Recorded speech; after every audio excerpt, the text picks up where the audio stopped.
Hello students and welcome back to channel Siraj से B study. आज process costing का lecture number 1 होगा जिसे हम कवर करेंगे नए points of process costing. Start करेंगे आज से class.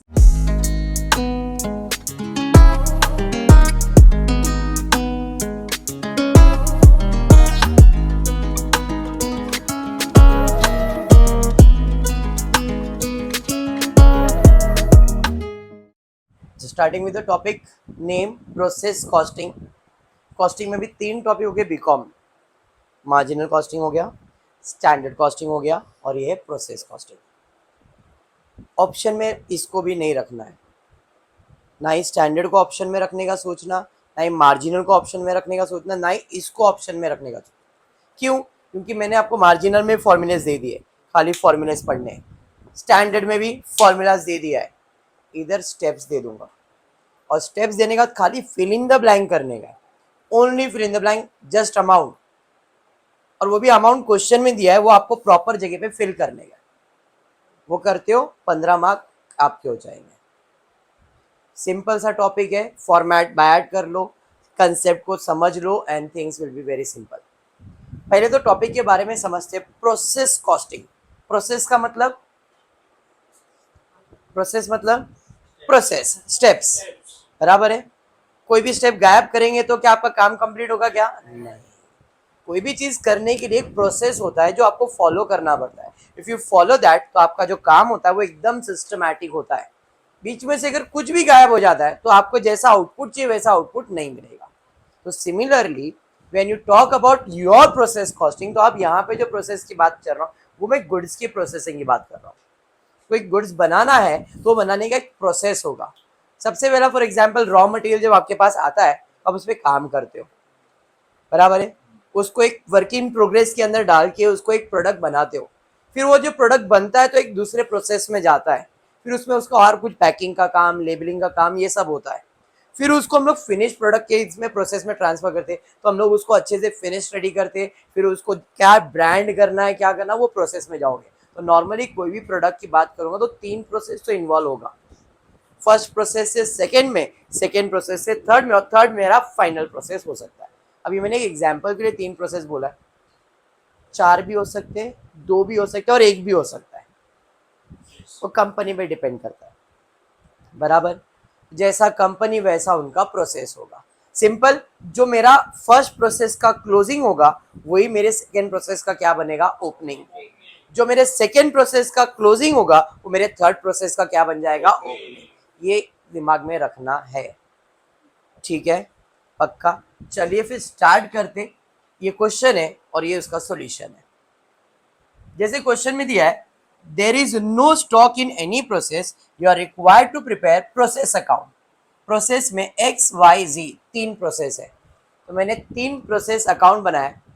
Process X account, process Y account, process Z account. अब कॉलम की बात करता हूं, particular, unit, rate per unit, cost. ये आपने कहीं पे सुना है, cost sheet. Unit into rate per unit करेंगे तो कॉस्ट होएगा। ये डेबिट साइड हो गया, ये credit side, particular, unit, rate per unit, cost. Process 1, process 2, process 3, मतलब process X Y and same column सब में वही रहता है। क्लियर? फॉर्मेट दे रहा हूं, बस समझ लेना। सबसे पहला मटेरियल आना चाहिए, तो इसे हम लोग कहते हैं टू इनपुट मटेरियल। अगर आ रहा है डेबिट तो जा रहा है तो क्या आएगा? क्रेडिट। तो आ रहा है तो इनपुट और जा रहा है तो आउटपुट, तो by output material. To input material by output material, to input material by output material, to input material by output material, to input material by output material. Material आ रहा है डेबिट, मटेरियल जा रहा है credit. पहला हो गया, ये फॉर्मेट लिख लिया। उसके बाद to material to labour to overheads, to material to labour to overheads, to material to labour to overheads. समझ में आया क्या? अब कहीं ना कहीं लॉस तो होता ही है, इसे हम लोग कहते हैं by normal loss, by normal loss, by normal loss. समझ में आया? सेम प्रोसेस, सेम चीज सेकेंड में भी आएगा और थर्ड में भी आएगा। To input material by output material, to material labour overheads by normal loss, to input material by output material. अब यहाँ पे आउटपुट नहीं लिखा, क्या वर्ड यूज किया? क्यों? क्योंकि इधर आउटपुट से इधर इनपुट होगा, इधर आउटपुट से इधर इनपुट होगा, बट यहाँ से आउटपुट फिनिश स्टॉक में जाएगा, इसलिए यहाँ पे आउटपुट की जगह पे फिनिश स्टॉक लिखा है। समझ में आया? To material to labour to overheads by normal loss. Done. इसके अलावा कुछ भी नहीं है प्रोसेस में, खाली अब सबका अमाउंट भर दो, क्लोजिंग करो। क्लोजिंग इंपॉर्टेंट है, उधर से इधर लाना इंपॉर्टेंट है, बस पूरा सॉल्यूशन बोर्ड के ऊपर है, टॉपिक है। क्लियर? इजी है, लेकिन लोग ऑप्शन में रखते हैं क्योंकि फॉर्मेट नहीं समझता है, अमाउंट नहीं समझता है। अभी तो आपको इजी इधर लग गया कि सब रेडी, सामान भाई सब तो रेडी है, क्या है खाली अमाउंट भरने का, तो इजी लग रहा है ना। जब ये एक एक करके पढ़ाऊंगा तो इजी नहीं है। समझा? ये प्रोसेस अकाउंट क्या है, समझ में आया? ये फर्स्ट प्रोसेस यहाँ पे लिखा है, transfer to the next process, मतलब एक्स के बाद कौन सा प्रोसेस आने वाला है, तो यहाँ का जो आउटपुट मटेरियल का यूनिट आएगा वो यहाँ का इनपुट मटेरियल यूनिट आएगा, जो रेट पर यूनिट आएगा वो रेट पर यूनिट, जो कॉस्ट आएगा वो कॉस्ट आएगा। सेम यहाँ पे भी वही चीज है। क्लियर है format? To input material by output material, to input material by output material, to material labour overheads by normal loss, to input material by output material, to material labour overheads by normal loss. Process सब में same, खाली last में output की जगह पे finish stock. समझा? चलिए question देखते क्या दिया है। A product A is obtain after it is processed by X Y and Z. एक प्रोडक्ट बनता है, प्रोडक्ट ए, और ये बनता कब है, जब वो 3 प्रोसेस से पास होता है, एक्स वाई एंड जी से। The following cost information is available for the month and 31 मार्च 2014। अब ये प्रोडक्ट बनाने के लिए कितना खर्चा हुआ है 31 मार्च 2014 में, उसके बारे में इंफॉर्मेशन दिया है। पर्टिकुलर प्रोसेस एक्स वाई जी में number of unit introduce in the process, कितने यूनिट इंट्रोड्यूस हुए वो दिया है, खाली एक्स में दिया है। बराबर, इंट्रोड्यूस मतलब आ रहा है टू इनपुट मटेरियल, यूनिट्स दिया ना, यूनिट्स, यूनिट्स में लिखा 500, वाई में दिया है क्या, जेड में दिया है क्या, क्यों नहीं दिया है, क्योंकि वो यहां से यहां आएगा ना, पहले तो अपने पास लाना पड़ेगा, इसलिए टू इनपुट मटेरियल में गया, आएगा बनेगा तो ट्रांसफर होगा। समझाइए? इसलिए फर्स्ट प्रोसेस में दिया, सेकेंड और थर्ड में नहीं दिया। सर अगर दिया रहता तो जिसका है उसमें लिख देते, फर्क क्या पड़ता है? समझा?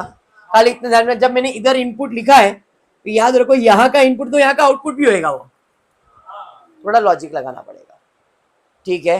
नॉर्मली हम वहां से यहाँ आ रहे थे, अब जब पहले ही इनपुट दे दिया है तो यहाँ का इनपुट है, मतलब वो वहां का आउटपुट रहेगा। ओके, चलिए आगे बढ़ते। Rate per unit of unit introduce, जो यूनिट इंट्रोड्यूस हुआ है उसका पर यूनिट कितना है, 4। कौन सा यूनिट इंट्रोड्यूस है, ये, इसका रेट पर यूनिट है, तो 500 इंटू 4 करेंगे तो 2000 कॉस्ट मिल गया। समझा? कॉस्ट ऑफ मटेरियल, जो नया मटेरियल तुमने खरीदा रहेगा उस महीने में उसका खर्चा है, मतलब मटेरियल का खर्चा है, एक्स का भी है, वाई का भी है और जी का भी है। फिल इन द ब्लैंक किया मैंने, पहले प्रोसेस अकाउंट बना दिया, सब लिख के रखा है, अमाउंट भरते गया। तो सर आपने यूनिट में क्यों नहीं लिखा? क्लियर है, कॉस्ट ऑफ मटेरियल मतलब रुपीस ही हुआ ना। अंडरस्टूड? डायरेक्ट वेजेस मतलब लेबर, तब डायरेक्ट वेजेस दिया तो लेबर लिखा तो भी चलेगा, वेजेस लिखा तो भी चलेगा। 2250 3680 1400, 2250 3680 1400। क्लियर? डायरेक्ट वेजेस के बाद प्रोडक्शन ओवरहेड्स, ओवरहेड्स 2250 3680 1400, समझ में आ गया? उसके बाद दिया है normal loss, percentage of unit introduce in each process that is input, मतलब नॉर्मल लॉस कितना हो रहा है तो उसका परसेंटेज दिया है, और परसेंटेज किस पे कैलकुलेट करना है ये भी बोला है। नहीं बोला रहता तो मैं भी आपको बता देता वो किस पे कैलकुलेट, यहाँ पे स्पेसिफाई है, percentage of unit introduce in each process, जितना यूनिट इंट्रोड्यूस होगा उसका ही 10%, 20%, 25% नॉर्मल लॉस होगा। 10%, 20%, 25%।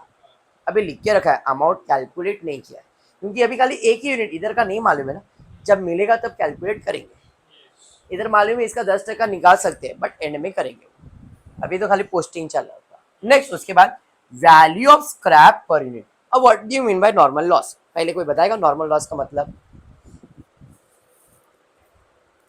नॉर्मल लॉस का मतलब कुछ ना कुछ लॉस होएगा। नॉर्मल लॉस बेशर्म।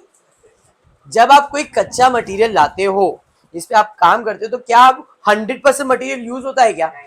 कुछ तो वेस्टेज होता है, हाँ, जिसको अपन काउंट नहीं करते, लेकिन वो मटेरियल को इकट्ठा करते और भंगार में तो बेच देते, करते ना? तो इधर यही बात है। नॉर्मल लॉस का मतलब ये कि मैं अगर 500 यूनिट ला रहा हूं तो मुझे मालूम है 500 यूनिट में 5 यूनिट तो वेस्ट ही होने वाला है, इसलिए हम लोग उसे कहते हैं नॉर्मल लॉस। बात समझ में आए? और जो भी 5 यूनिट वेस्ट हो, एक 5 है ना, अगर और भी होगा तो अपन इकट्ठा करके उसको बेचेंगे। किधर बेचेंगे? भंगार में, और भंगार को कहते हैं स्क्रैप। ये स्क्रैप वैल्यू हमेशा किसके लिए है? नॉर्मल लॉस के लिए।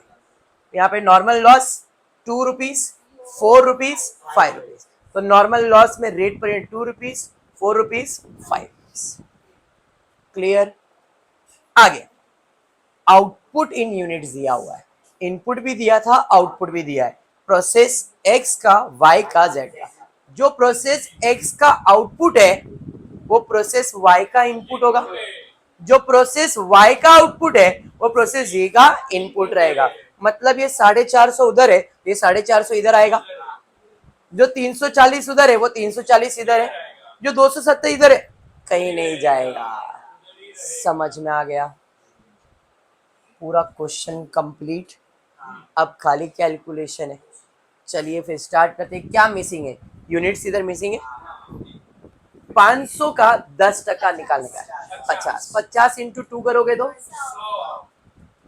450 का 20% निकालने का है। यूनिट आ गया ना? 90 इंटू 4 360, 340 कितना टक्का? 25%। तो 340 का 25% इंटू 5, इकोसिस्टम बराबर है। समझ में आ गया? और कोई अमाउंट कैलकुलेशन बाकी ऐसा लग रहा है? सिर्फ अगर ध्यान दो, इसका रेट पर रेट नहीं मालूम है और इसका कॉस्ट नहीं मालूम, वो अपने को बैलेंस करके निकालना है। तो सबसे पहला फर्स्ट प्रोसेस क्लोज कर रहा हूं। कितना यूनिट आया, गया कितना? 450 और 500, अरे 50 पूरा गया ना, मतलब यूनिट टैली है तो प्रॉब्लम नहीं है क्लोजिंग करने का। Unit 500, unit 500। जब यूनिट टैली है तो प्रॉब्लम कुछ भी नहीं है। कौन सा कॉस्ट ज्यादा है? यही ज्यादा है। इसका टोटल लिया 9100 करो, 2000 2000 2000, ये हो गया 8000, 8000 9000, 9100 बराबर है। 9100 में 100 जाएगा तो कितना आएगा? 9000 डिवाइड बाय 450 करोगे 20 ही आएगा। इधर से इधर आ गया 20, 9000। ये नॉर्मल क्रूजिंग था। Any doubt? पक्का समझा? हाँ हाँ। इधर आता हूं। कितना यूनिट आया? जा रहा कितना है? 90 प्लस 340 करो, कितना हो रहा है? 430। 20 यूनिट गायब हुआ है। इधर 500 यूनिट आया था, 500 गया दिख रहा है, 450 ट्रांसफर किया, 500 तो नॉर्मल लॉस हुआ, हिसाब मिल गया। बट यहाँ पे गड़बड़ हुआ। यूनिट आया 450 बट जा रहा है सिर्फ 430, मतलब 20 यूनिट का किधर तो गफला हुआ है। तो जब गफला हो रहा है, नुकसान हो रहा है, फायदा भी हो सकता है, गफला भी हो सकता है, तो ये मेरे लिए एबनॉर्मल है। ये मेरे लिए एबनॉर्मल है, नॉर्मल नहीं है मेरे लिए। क्योंकि जितना यूनिट आया उतने का हिसाब मिलना चाहिए। यूनिट कम या ज्यादा जब भी होएगा तो आप वर्ड यूज करोगे एबनॉर्मल। कम हुआ तो एबनॉर्मल लॉस, बढ़ गया तो एबनॉर्मल गेन। समझ में आया? यहाँ पे क्या हो रहा है? कम पड़ रहा है। आया 4.5, गया 430, मतलब 20 यूनिट कम हुआ, गायब हुआ, तो बाय एबनॉर्मल लॉस। कितना यूनिट कम पड़ रहा है? 20 यूनिट। समझ में आ गया? अब जब एबनॉर्मल लॉस आया है तो डायरेक्ट क्लोजिंग नहीं करेंगे। ध्यान देना यहाँ पे क्या कर रहा हूं। यूनिट यूनिट कॉस्ट कॉस्ट, ये याद रखना। Unit unit cost cost, unit unit cost cost, unit unit cost cost. कितना यूनिट आया? 450 यूनिट आया, तो यहाँ पे लिखा 450 यूनिट आया। नॉर्मल लॉस कितना हुआ? नॉर्मल लॉस, ये बैलेंस को नहीं दिखना आपको, कितना 90, 450 यूनिट आया और 90 यूनिट मेरा नॉर्मल लॉस था, तो मेरे पास यूनिट कितना बचना चाहिए, जबकि मैंने ट्रांसफर तो सिर्फ 340 ही किया था, तो 20 यूनिट गायब हुआ था ना, वो समझ में आया। तो पहले मैंने यूनिट निकाला, नॉर्मली कितना यूनिट आना चाहिए था, 360, ये समझा। अब खर्चा निकालता हूं, कैलकुलेटर ले लो, 9000, 2000, 3680, 3680, टोटल करो कितना आ रहा है, 18360 आ रहा है। ये टोटल मैंने इधर लिखा है, हर बार ऐसा सेम नहीं आएगा, हंसने की जरूरत नहीं, इसका टोटल करना है, हर बार सेम नहीं आएगा, अभी पोपट होएगा इसके बाद कर लो। टोटल कितना आ रहा है, 18360। इस बाजू कितना खर्चा कम हुआ, भंगार में बेच के 360 मिला, तो 360 यूनिट का 360 यूनिट का 360 यूनिट, ये यूनिट समझ में आया। अभी मैंने कॉस्ट लिया, इतना खर्चा हुआ, उसमें इतना फायदा मिला, माइनस किया तो खर्चा कितना हुआ, ये 18,000 का खर्चा है और यूनिट कितना है, तो 360 यूनिट का पर यूनिट कितना, 18,000 का खर्चा डिवाइड बाय 360, तो खर्चा कितना आ रहा है, एक यूनिट का 50। मैंने क्या किया, यहाँ पे जो एबनॉर्मल लॉस या एबनॉर्मल गेन हो रहा है उसका रेट पर यूनिट निकाला। टोटल 360 यूनिट है ना, 340 ट्रांसफर किया, 20 गायब हुआ था, तो 360 का पर यूनिट का खर्चा मिला 50 रुपए, तो इधर भी 50 लिखो, इधर भी 50 लिखो, समझा। हाँ, वापस इधर नॉर्मल क्लोजिंग किया, इधर 450 लिखा, 450 में 430 किया तो 20 कम पड़ रहा था, तो जब यूनिट कम पड़ा तो मैंने सिंपल फंडा रखा, यूनिट यूनिट कॉस्ट कॉस्ट, कितना यूनिट आया कितना नॉर्मल लॉस हुआ, कितना यूनिट आया कितना नॉर्मल लॉस हुआ, ये सब नहीं देखना है क्योंकि इसका रेट पर यूनिट ही नहीं मालूम है। तो 450 में 90 माइनस किया, कितना है 360 यूनिट, खर्चा कितना हुआ, 450 यूनिट लाने में इतना खर्चा हुआ है मेरा, तो इतना खर्चा मतलब 18,360 का खर्चा हुआ है, जबकि मैंने इसको भंगार में बेच के 360 तो कमा लिया, तो मैंने 18,360 में से 360 निकाल दिया, तो बचा कितना खर्चा, मतलब 18,000 का खर्चा है और यूनिट कितना है, तो 360, 18,000 यूनिट के लिए, तो एक यूनिट का कितना है, 18,000 डिवाइड, तो एक यूनिट का 50 रुपया पड़ता है। तो जो भी यूनिट मेरे को इधर मिला है उसके सामने सिर्फ 50-50 लिख दिया, तो 340 इंटू 50 करो और 20 इंटू 50 करो, बराबर। अब क्लोजिंग करके देखो टैली होता है क्या, 18,360 तो इधर था ही, 18,360 इधर लिखा, 360 पहले था, 17 और 1 18,000 हो गया, टैली हो गया, समझा, क्लियर।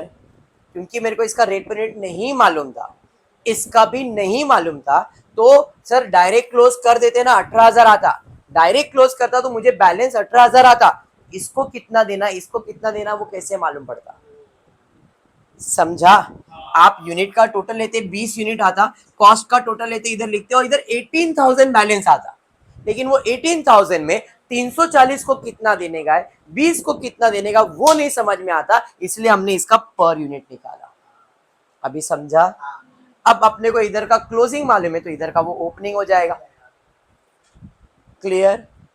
अरे समझा, ये एबनॉर्मल का कुछ नहीं करना है, एबनॉर्मल लॉस एबनॉर्मल वो प्रोसेस में रहता है। आउटपुट ट्रांसफर कितना, इधर से इधर आ गया, अब इस प्रोसेस में कितना यूनिट आया, जा रहा कितना है ज्यादा, 270 प्लस 285 355 होता है, मैंने इंट्रोड्यूस किया था सिर्फ 340, बट जा रहा है 355, 15 यूनिट ज्यादा जा रहा है, मतलब प्रॉफिट हो गया।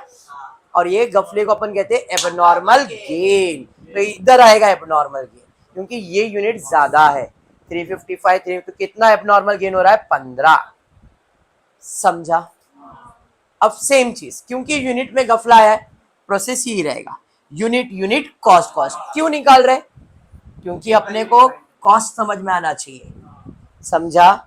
तो यूनिट कितना आया 340, नॉर्मल लॉस कितना हुआ, तो 340 में 85 माइनस किया 255, कॉस्ट कितना 17,000, 1,225, 1,400, 1,400 कितना 20,825 और इधर प्रॉफिट कितना हुआ 425 माइनस करेंगे आएगा 20,400। अब 20,400 कितने यूनिट के लिए 255 के लिए बोलना बेटा